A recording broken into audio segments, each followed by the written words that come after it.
शिव जी की महिमा जन जन तक पहुंचे, इसलिए सच्चिदानंद सीक्रेट्स ऑफ आप सभी को शिव महापुराण की कथा सुना रहा है। अगर आप भी एक शिव भक्त हैं, तो इस कथा को किसी दूसरे शिव भक्त को शेयर कर शिव जी और माँ की कृपा के पात्र बने। हर हर महादेव। रुद्र संहिता कुमार खंड पंचम खंड। स्वामी कार्तिकेय का जन्म।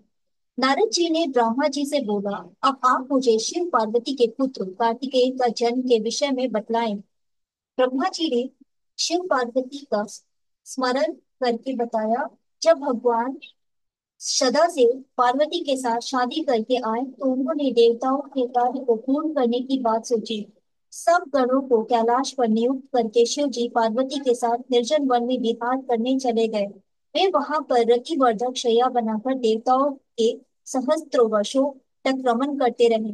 काफी समय व्यतीत हो जाने पर देवता ब्रह्मा जी के साथ श्री हरि के पास जाकर बोले, हे स्वामी, हजारों वर्ष व्यतीत हो जाने पर भी शिव जी के कोई पुत्र अभी तक नहीं हुआ है।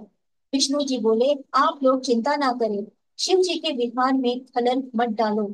शक्ति और शक्तिमान के रति विहार में तीनों लोग कंपन करने लगे।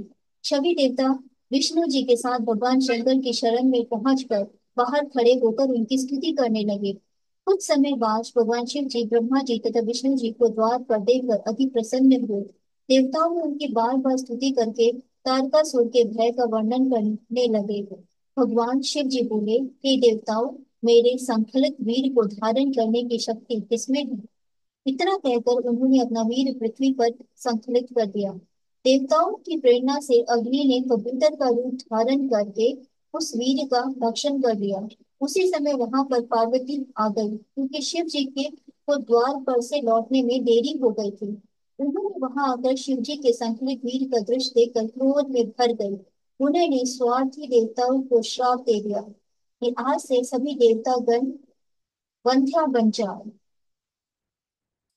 तुम मेरे विरोधी हो, इसलिए तुम सभी दुखी रहोगे। पार्वती अग्नि से बने कबूतर से बोली, अरे मूर्ख, तूने शिव जी का वीर भक्षण किया है, इसीलिए आज से तू सर्वभक्षी हो जाए। तू शिव का तत्व ना जान पाएगा और हमेशा देवताओं के कार्यों में लगा रहेगा। इस प्रकार श्राप देकर पार्वती जी अंदर चली गई। शिव जी भी अंदर चले गए। इसके पश्चात पार्वती जी ने गणेश को जन्म दिया। इधर सभी देवों के पेट में गर्भ रह गया। वे गर्भ की पीड़ा से दुखी होकर शिव जी के पास गए। शिव जी ने स्तुति करके उन्हें अपने दुख से परिचित कराया। शिव जी ने देवताओं को उपाय सुझाया कि इसे वमन करके निकाल दो। सभी देवताओं ने ऐसा ही किया। इसके बाद शिव जी ने अग्नि को बताया, तुमने मेरे वीर का भक्षण करके अच्छा नहीं किया, इसलिए तुम इस वीर को किसी स्त्री की योनि में प्रवेश करा दो। नारद जी ने अग्नि को सलाह दी कि माघ माह में जो स्त्री प्रयाग में स्नान के लिए आए, उसकी योनि में इसे स्थापित कर देना। नारद जी के कथानुसार अग्नि माघ माह में प्रातः काल वहां आकर प्रज्वलित हो गई। उसी समय सप्त ऋषियों की पत्नियां वहां स्नान करने आई। वे शीत से आर्त होकर अग्नि की ज्वाला के समीप जाकर तपने लगी। उसी समय अग्नि ने उनके रंगकूपों से होकर वीर्य को स्थापित कर दिया। इससे उन स्त्रियों के गर्भ रह गए। सप्तऋषियों ने उन्हें त्याग दिया। सप्तऋषियों की पत्नियां हिमालय पर जाकर तपस्या करने लगी। वहां पर वे वीर का तेज सहन न कर पाने से उसे त्याग दिया। हिमालय ने शिव जी के उस वीर को गंगा में गिरा दिया।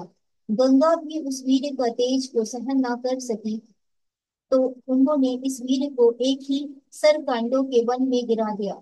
वहीं पर उस वीर से एक परम तेजस्वी बालक उत्पन्न हुआ। उसके 6 मुख थे। बालक उत्पन्न होते ही शिव पार्वती के आनंद की कोई सीमा न रही। तीनों लोगों में प्रसन्नता छा गई। शिव पार्वती बालक के पास पहुंचे। उस बालक